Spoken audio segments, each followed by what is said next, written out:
Hello there, welcome back to this week's videos. Today I'm talking about Pickpocket. Yes, I'm returning to my Bresson season. Yes, my announced Bresson season, I just have started it now. Yes, the one that I'm going to alternate between De Palma and Bresson. I'll do one or two Bressons first, then start alternating, just to try and keep it interesting.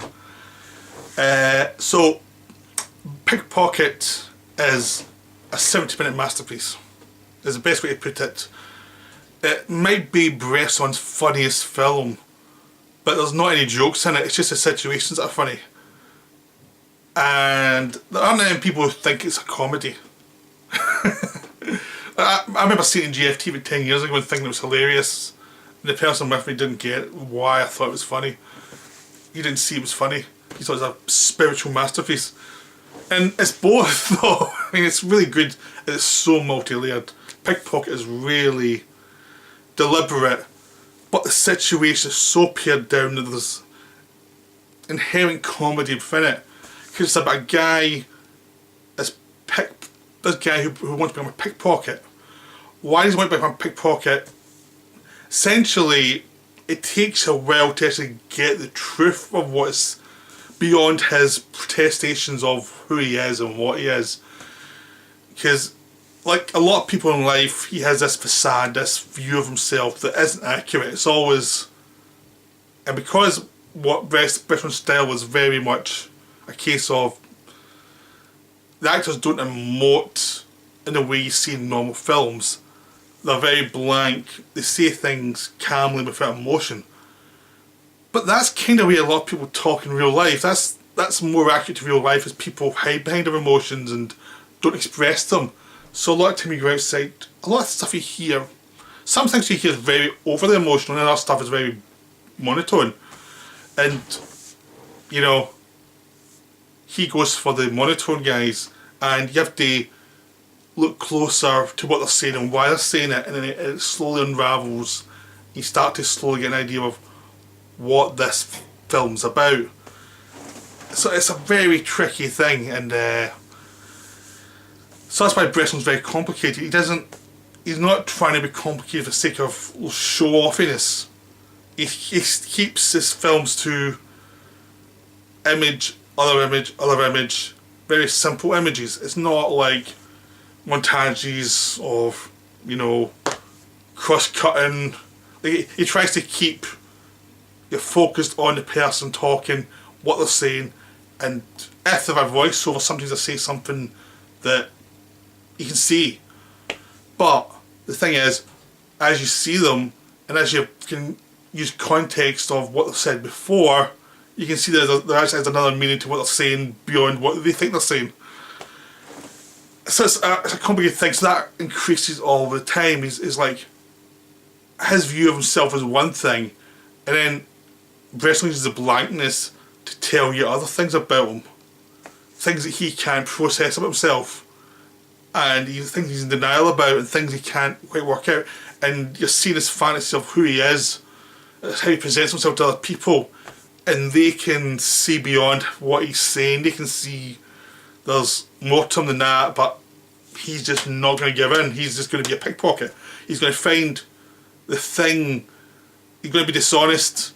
He's going to be a pariah to his friends by doing something which they think is inherently dishonest and inherently unforgivable, because they view stealing as, it's a crime. You're taking stuff from people that need that money, and why do you do it?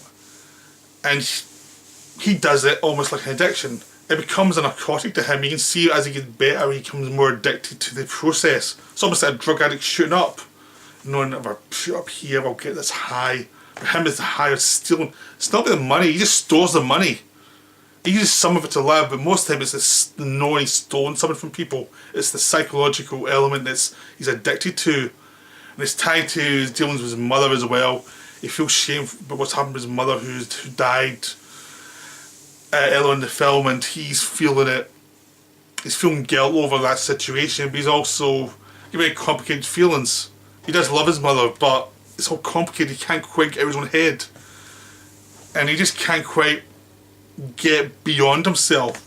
He's basically very selfish, and he makes little progressions to try and be selfless, and then pulls back as if he's a scared child. And it's funny.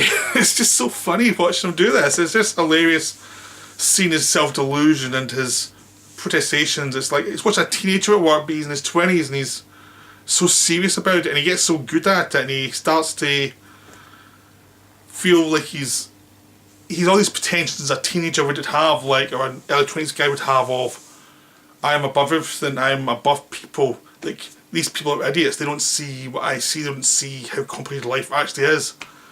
And he can't deal with the emotions of life. He can't have the empathy that he needs about how people struggle, and it's not just about how you see things, it's not just about how intelligent you are, because he's obviously intelligent.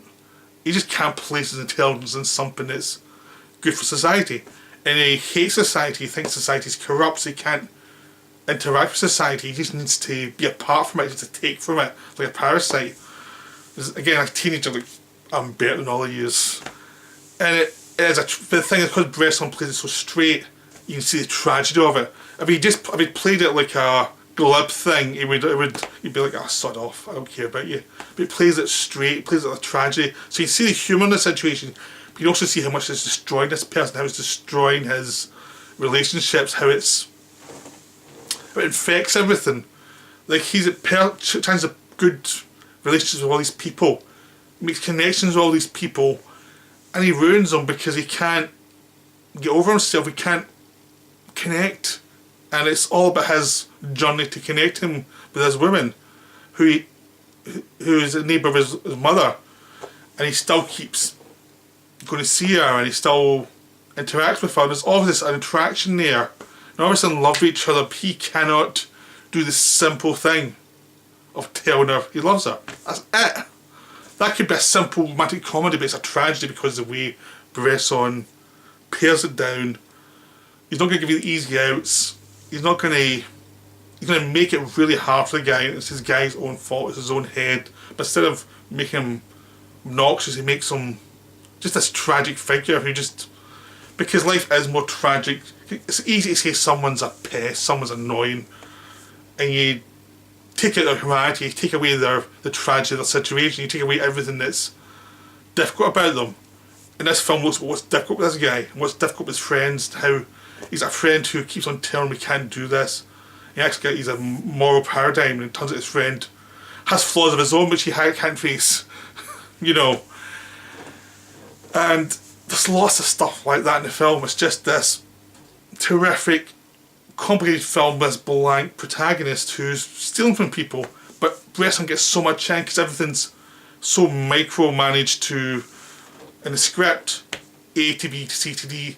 Everything leads to somewhere else. Everything leads to suggestions of other things. But Bresson paces it for a very austere film.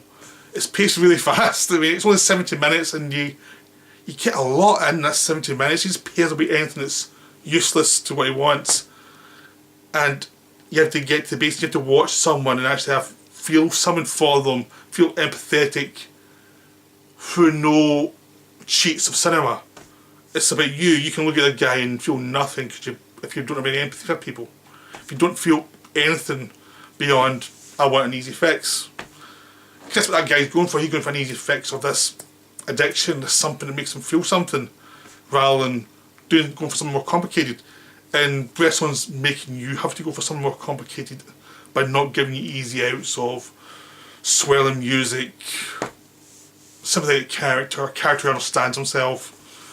And he also makes the funny thing of the solution to the problem so in his face the whole time.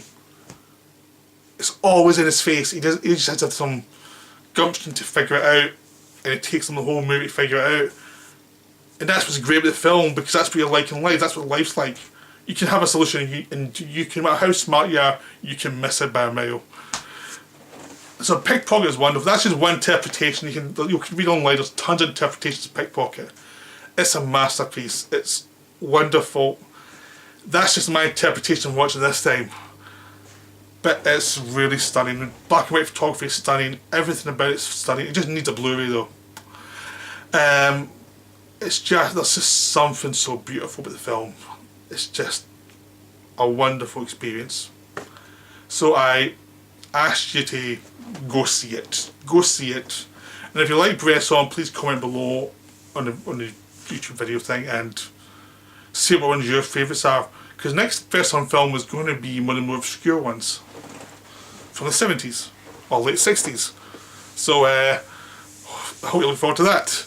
I may get no viewers because like, this film actually exists. I've never seen this. That's the kind of film we'll do next. Okay, I'll speak to you next time.